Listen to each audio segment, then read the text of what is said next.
Le grec ancien vit. Récemment, on a pu entendre l'opinion d'une députée de gauche pour le moins étonnante, si l'on en juge d'après la gravité de ses propos et de leur impact sur la société. La députée a déclaré « Je ne faisais pas référence à l'abandon du grec ancien dans les écoles grecques, mais nous savons tous, nous qui nous sommes destinés aux sciences humaines, à quel point nous ont été de peu d'utilité le grec ancien et le latin, c'est-à-dire les langues dites mortes. Ici, deux points essentiels doivent être élucidés. Sur la base de quels critères une langue est déclarée morte? Quel usage le grec d'aujourd'hui peut faire de la langue archaïque? Il est légitime de chercher à répondre à ces deux questions. Je commencerai par énoncer quelque chose de très simple. Le critère essentiel pour dire qu'une langue est morte est qu'elle ait complètement cessé d'être en usage. Sur ce point, il est important de souligner que le grec ancien est une partie insécable du grec moderne, et que si l'on s'efforce de séparer les deux langues, le grec moderne ne tient pas sans ce qui constitue ses fondements. Il est alors explicite qu'il ne s'agit pas de deux langues différentes, mais d'une même entité linguistique que l'on ne peut scinder, une partie étant le développement de l'autre. D'une façon ou d'une autre, dans le grec moderne, nous utilisons des mots qui viennent du grec ancien.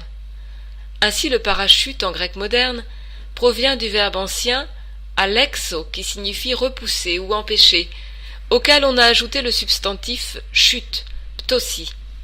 Donc le parachute, alexiptoto, est ce qui empêche la chute. On le sait, il n'y a aucun autre mot en grec moderne pour restituer l'objet précis. Des exemples similaires, la porte, porta, en grec moderne, thira en grec ancien, donne fenêtre, parathiro, manteau ou vêtement, mandias et rouro en grec moderne, lopi en grec ancien donne pickpocket, lopositis, pierre, petra, grec moderne, las, grec ancien donne carrière, latomio, œuf, avgo en grec moderne, oon en grec ancien donne ovaire, othiki. Parler, milao en grec moderne provient de omilo, grec ancien. On pourrait aisément multiplier de tels exemples. L'usage du grec ancien dans la langue parlée par les Grecs d'aujourd'hui est manifeste et aisément vérifiable. À partir du moment où on la parle encore, il est bien évident qu'on ne peut pas décréter qu'une langue est morte. Il faut encore répondre à une autre question.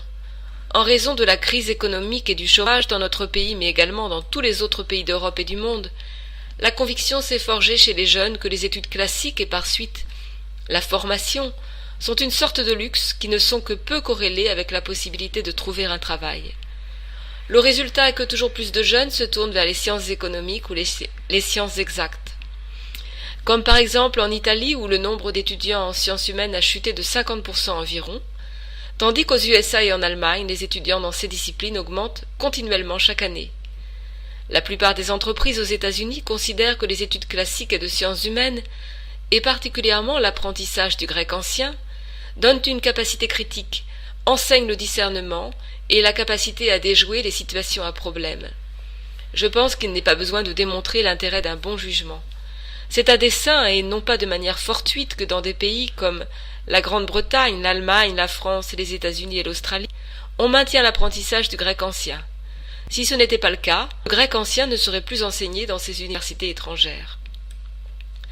Comme il l'a été démontré scientifiquement, l'apprentissage d'une langue étrangère, à plus forte raison le grec ancien, stimule l'intelligence en augmentant le nombre de notions et donc de significations contenues dans le cerveau.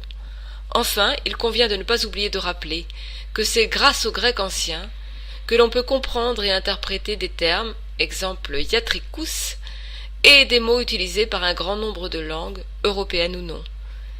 Et certains soutiennent encore, en dépit de tous ces arguments, qu'il n'est pas besoin d'enseigner le grec ancien et que cette langue n'a plus rien à offrir. En fin de compte, la question qui préoccupe un grand nombre d'entre nous est celle-ci. À quels intérêts se rend-on lorsqu'un député du Parlement grec jure que la langue ancienne est morte? Note de traduction, iatrikous, que l'on retrouve en français dans pédiatrie, gériatrie, etc.